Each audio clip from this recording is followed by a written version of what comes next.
Hey everyone, welcome back. We're diving into the world of Nvidia today and their latest quarterly earnings report. Big stuff. Yeah. We have some excerpts from a Motley Fool article about it, and Oh, good source. yeah, they always have some good insights, and things are getting interesting to say the least, especially in the world of AI. Now, you probably know Nvidia from their, Gaming graphics cards, yeah. gaming graphics The cards. heart of like any serious gaming PC. Right, but they're actually also the leading supplier of the powerful processors that are really driving this whole AI revolution we keep hearing about. Yeah, and they just pulled off what's called a beat and raise this quarter. A beaten raise. Yeah, so that means they beat their own projections for how they thought they would perform. Oh, wow. And they also exceeded Wall Street's expectations. So everybody's wrong. Pretty much. Yeah, and that is like a huge signal to investors that, things are moving, things are growing, things are happening. It's a good sign. Very good sign, yeah. So let's break this down a little bit. What does that actually, what kind of numbers are we talking about here? Okay, so revenue, get this, skyrocketed by 94% year over year.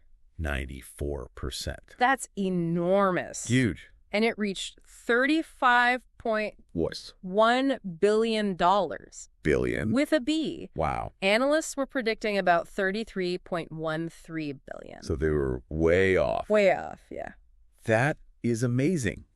So it seems like they are really capitalizing on this whole AI boom that we keep hearing about. Oh, absolutely. I mean, their data center business is like the star performer here. That's where the AI processors are. And revenue in that segment more than doubled year over year. Wow. To like an astounding $30 billion. $8 billion. That's more than the analysts predicted for the entire company. I know. It's unbelievable. And, think about it. Things like large language models, the technology behind things like ChatGPT, or even the complex systems that are powering like self-driving cars. Yeah. All fueled by this kind of high-performance computing that Nvidia specializes in. Yeah. Yeah. So they're really like the engine, behind this whole AI revolution. They are, pretty much, yeah. And their success is a direct reflection of how quickly this technology is being adopted. Yep. It's pretty amazing to see. But what I'm kind of curious about is what sets Nvidia apart? Why are they so dominant in this market?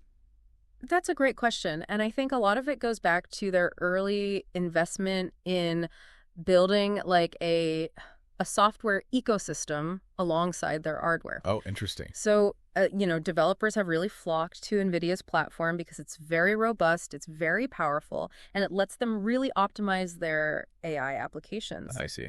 And, they've also developed a very strong reputation for performance and reliability, which is crucial in the data center world. It makes sense. Yeah. So it sounds like they've built like a pretty, significant moat around their business. Yep. And, I mean, they're not slowing down either, are they? Yeah. No, not at all. They've already announced their next generation AI architecture called Blackwell, which should start shipping later this year. Oh. And demand is expected to exceed supply well into next year. Oh, wow. So that's, It's a good problem to have, I guess. It's a good problem, but it also shows you just how much hunger there is for this technology. Yeah. We were talking about the data center business, and that's booming, but almost half of that revenue comes from just a few major cloud providers like Amazon, Microsoft, and Google, right? Mm-hmm. And I'm just wondering, does that reliance on just a few big players create any risks for Nvidia?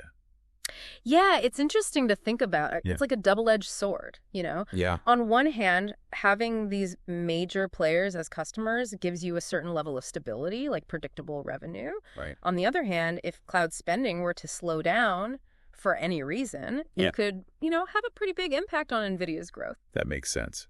So they're basically betting big on the continued growth of the cloud, which makes me think, what if something disrupts that growth? What are some things that could actually lead to a slowdown in cloud spending? Well, a few things come to mind. One possibility is companies become more cautious about their IT budgets in response to broader economic conditions. Yeah. Great. There's also the potential for increased competition in the cloud market, which could lead to price wars and lower margins for the big players. Yeah, that would definitely affect Well, things. yeah. So even though Nvidia is doing incredibly well right now, there are some potential storm clouds on the horizon. Right. And this dependence on a few big customers just adds another layer of, complexity to their story. For sure. And it's a reminder that even in a fast-growing, innovative industry like AI, There are these factors outside of a company's control that can influence its performance. Always something. Always. And one of those somethings, and this might surprise you, actually stems from an event that shook the financial world earlier this year. The collapse of Silicon Valley Bank. SVB. Wait, what? Yeah. How does a bank failure, that seems pretty unrelated, I know, right? tie into Nvidia's story? You'd be surprised how interconnected things really are, especially in the world of technology and finance. Okay, I'm intrigued. Fill me in. All right, so to understand the connection, we need to understand SVB's role in the tech ecosystem. I mean, I know they were a major lender, but I'm not sure how that connects back to Nvidia. So let's break it down. SVB was deeply embedded in the tech world, particularly in Silicon Valley. They provided a lot of the capital that fueled startups and innovation. Okay, so when they went under, that must have sent shockwaves through the entire tech sector. Big time. Venture capital, like the lifeblood of many startups, suddenly dried up. And even established companies like Nvidia felt the ripple effects. I see. But how did that actually impact a company like Nvidia? I mean, they're already well established, they're profitable. Well, remember, almost half of their revenue comes from those major cloud providers. Right? Well, when SVB collapsed, it created a lot of uncertainty and fear in the market. Yeah, for sure. And that fear, translated into more cautious spending, even from these big players. Oh, so even though Nvidia wasn't directly involved with SVB, Right. the fallout from that event indirectly impacted their business through the cloud provider. Exactly. It's a powerful example of how seemingly isolated events can have far-reaching consequences, especially in these interconnected industries like tech and finance. Wow, I would have never guessed that connection. So even with all of Nvidia's success and momentum, it's clear that they're not immune to these external forces that can, ripple through the market. Not at all. And it highlights the importance of understanding the broader context when you're analyzing a company's performance. Yeah. So we've talked about, record-breaking numbers, the AI boom, next-gen chips, this cloud conundrum with the twist involving SVB. It's been a wild ride. Certainly highlights the dynamism of the tech industry. But before we get too carried away with all these external factors, I kind of want to bring it back to Nvidia itself for a moment. Okay. We keep hearing about their incredible growth, but what about their profitability? Right. How efficiently are they actually converting all this revenue into profit? That's a key question, and it brings us to a metric called gross margin. Okay, gross margin. Yeah. Think of it as the profit Nvidia keeps from each dollar of sales after deducting production costs. So how are they doing? Are their gross margins keeping pace with their skyrocketing revenue? Well, that's where things get a little more nuanced. While their gross margins are still healthy, they actually saw a slight dip in this recent quarter. Oh, really? Yeah, they landed at 74.6%. Okay. Down from 75.1% in the previous quarter. So not a massive drop, but still a dip. Is that something to be concerned about? Well, the company attributes this shift to, a change in their product mix, specifically a move from H100 systems to more complex and higher cost systems. So they're selling more of their fancy, expensive stuff. Exactly, yeah. And that's actually putting a little bit of pressure on their overall profit margins. It's kind of counterintuitive, but yeah, it makes sense. Yeah. These more complex systems probably have higher production costs, which can impact the margin. Right. So is this a sign that Nvidia might be facing some internal challenges in terms of managing costs and production? I mean, it's too early to say for sure. It's worth watching to see if this trend continues. But it's important to remember that even with this slight dip, Nvidia's gross margins are still well above the average they've maintained over the past decade. So they're still in a good place overall. Yeah.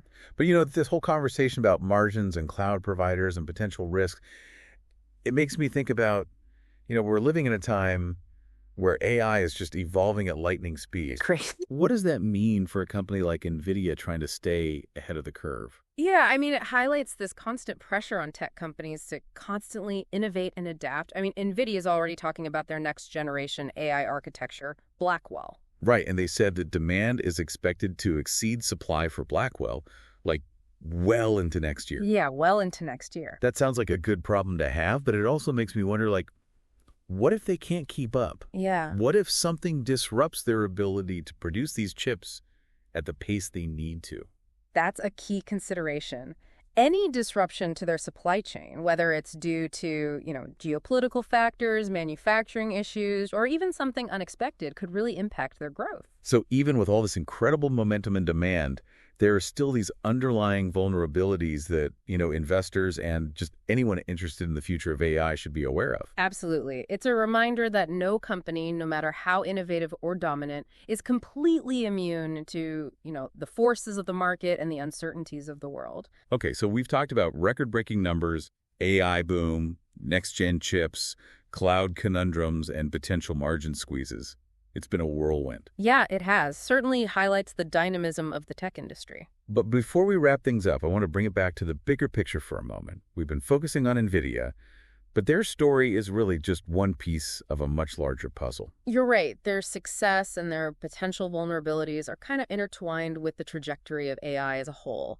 Their fate is linked to the broader adoption and evolution of this technology. And that brings us to a thought-provoking question for you, our listener.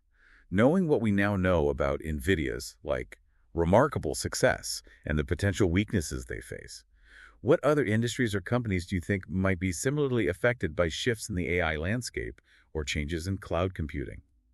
The tech world is a complex web of interconnected systems and trends. It's a lot to take in. It is. Take some time to ponder that and maybe do a little digging of your own. You might be surprised at what you discover. Yeah, you might find some interesting connections. It's all about keeping those intellectual gears turning. And recognizing that learning is a continuous journey. Well said.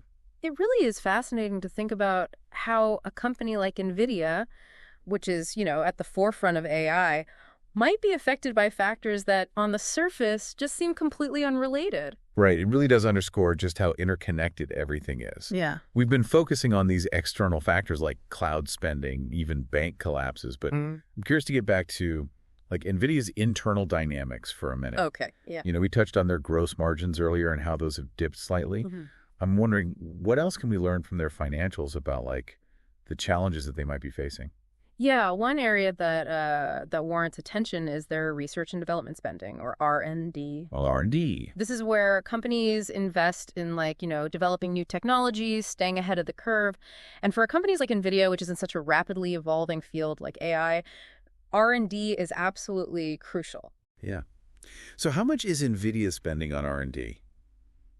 And is it enough to maintain their competitive edge? Well, their latest report shows that their R&D expenses hit $2.98 billion for the quarter. Okay. Which is a significant increase from $2.03 billion in the same period last year. So they're definitely putting their money where their mouth is when it comes to innovation. Yeah, it seems like it. But is that enough? I mean, how do they stack up against their competitors in terms of R&D spending? That's the key question, right? While Nvidia is, a leader in AI, they're facing increasing competition from, other chip makers, as well as major tech companies like Google, Amazon, Right. who are developing their own custom AI chips. So to stay ahead in this race, they got to not only maintain, but also increase, potentially. Yeah, to potentially increase their R&D investments. It's like an arms race. It really is in the AI world. Everybody's trying to out-innovate each other. Yeah. But R&D is just one piece of the puzzle, right? There are other internal factors that could affect NVIDIA's long-term success. Oh, for sure. One that often gets overlooked is talent acquisition and retention. Okay, yeah. In a highly specialized field like AI, attracting and retaining top engineers and researchers is paramount. Yeah, it's like a battle for the best and brightest minds. Uh-huh. So what is NVIDIA doing to ensure they have the talent they need to stay ahead?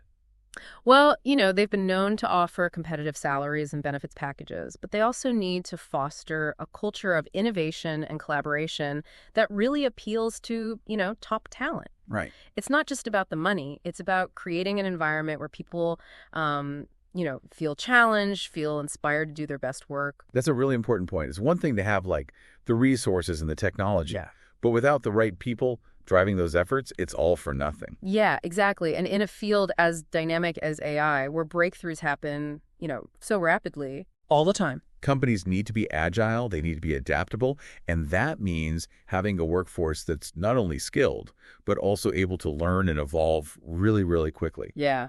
So we've got this incredible growth story driven by the AI boom, But there are also these like internal challenges that Nvidia needs to navigate. They need to keep investing in R&D, they need to attract and retain top talent, and they need to maintain that culture of innovation. It's a lot to juggle. It's a lot to juggle, and it's not just about staying ahead of the, technological curve. It's also about managing expectations. I mean, investors are very excited about NVIDIA's prospects, but the company needs to be Realistic, yeah, about the challenges they face and, communicate those effectively to the market. Because overpromising and under-delivering can be a recipe for disaster. Oh, Especially in the world of tech stocks. Yeah, that's a volatile world. But, this whole conversation about NVIDIA's future makes me think about, like, we've been talking about them as a company, but their story is really, really intertwined with the future of AI as a whole. Absolutely, yeah. NVIDIA's success and their challenges are inextricably linked to the trajectory of artificial intelligence. It's true. Their fate is tied to the broader adoption and evolution of this technology. And that raises some really big questions like, where is AI headed? What are the ethical implications? What does it all mean for society as a whole? Those are questions that go way beyond any single company or industry. I mean, AI has the potential to transform, every aspect of our lives, from the way we work to the way we interact with the world around us. It's both exciting and, a little bit daunting to think about. Yeah, it feels like we're at a pivotal moment in history. Yeah. And while we can analyze NVIDIA's financial performance and try to predict their future, the truth is that their destiny, like the destiny of AI itself, is still being written. I like that. And that's what makes this whole deep dive so fascinating. We're witnessing the unfolding of a story that has the potential to reshape our world. And that story is far from over. In fact, there's one more twist that we need to explore. It involves NVIDIA's gaming business, a segment that often gets overshadowed by their AI success. Oh, that's right. We haven't even talked about their gaming side yet. What's the story there? Well, it turns out that the gaming market is undergoing some really interesting shifts, and NVIDIA is right at the center of it all. Okay, I'm all ears. Tell me more. So we've been talking all about how NVIDIA is like this huge player in the AI world. Right. But they're also still known for their gaming graphics cards, right? Oh, yeah, absolutely. In fact, for a long time, gaming was like their primary focus. Right. And while AI has really taken center stage in recent years, the gaming segment is still a significant part of their business. I'm kind of curious to hear more about like what's happening in the gaming world, what kind of trends are shaping that market, and how is NVIDIA responding? Well, one of the biggest trends is the rise of cloud gaming. Cloud gaming. Yeah. This is where games are processed on these remote servers and streamed to players' devices, kind of like how Netflix streams movies. Oh, okay. So instead of needing like a crazy powerful gaming PC, Exactly. you can essentially play high-end games on like almost any device with a good internet connection. Yeah, pretty much. That's pretty cool. It is. It's really opening up gaming to a much wider audience. But here's where NVIDIA comes in. Okay. They're not just providing the graphics cards for traditional gaming PCs. They're also a major player in the cloud gaming space. How so? Are they like building their own cloud gaming platform? They are, yep. Wow. It's called GeForce NW. GeForce NW. And it allows gamers to access this like library of games that they can then stream to their devices. So think of it like a virtual gaming PC in the cloud. So even though the gaming market is shifting towards the cloud, Right. NVIDIA is positioning themselves to like benefit from that shift. Yeah, they're not just, sitting back and watching it happen. They're actively participating. That's pretty smart. It is, and it speaks to their ability to adapt and evolve with the market. But there's another interesting twist to this story. Remember how we were talking about NVIDIA's dependence on those major cloud providers for like a big chunk of their data center revenue? Yeah, that was the part with how the collapse of SVB even like created some ripples that reached NVIDIA. Exactly. Well, in a way, cloud gaming could actually help mitigate that risk for NVIDIA. Really? How so? Isn't cloud gaming just like giving those cloud providers even more power and influence? Not necessarily. You see, by offering their own cloud gaming service, NVIDIA is becoming less reliant on selling chips directly to those providers. Oh. They're creating their own direct-to-consumer revenue stream, which gives them more diversification and potentially even more leverage. So instead of just being a supplier to like the cloud giants, NVIDIA is becoming more of a competitor, Right. at least in the gaming arena. Precisely. And by doing so, they're creating new opportunities for growth and reducing their dependence on just those handful of massive customers. It's a really interesting strategic move. Yeah, it is. And it just goes to show, again, how complex and dynamic this whole tech landscape really is. There are so many moving pieces and interconnections. It's a web. That's why it's so important to look beyond just the headlines and really dig into the details. A company's financial performance is just one part of the story. Understanding the broader context, the industry trends, the competitive landscape, it's all crucial for making informed decisions, really. I totally agree. And I think this deep dive has given our listeners, a lot to think about. We've covered so much. Yeah, we have. Record-breaking numbers, cloud conundrums, margin squeezes, gaming shifts. It's been quite a journey. It has been a journey, and I hope our listeners have gained, a deeper appreciation for just how complex the tech industry is and the forces that shape it. For sure. Because at the end of the day, it's not just about numbers and charts. It's about understanding the stories behind those numbers, the human ingenuity that drives innovation, and the ripple effects that can, touch every corner of our lives. Well said. And with that, I think we've reached the end of our deep dive. We have. But as always, the learning doesn't stop here. We encourage our listeners to keep exploring, keep asking questions, and keep connecting the dots in this, ever-evolving world of technology. Until next time.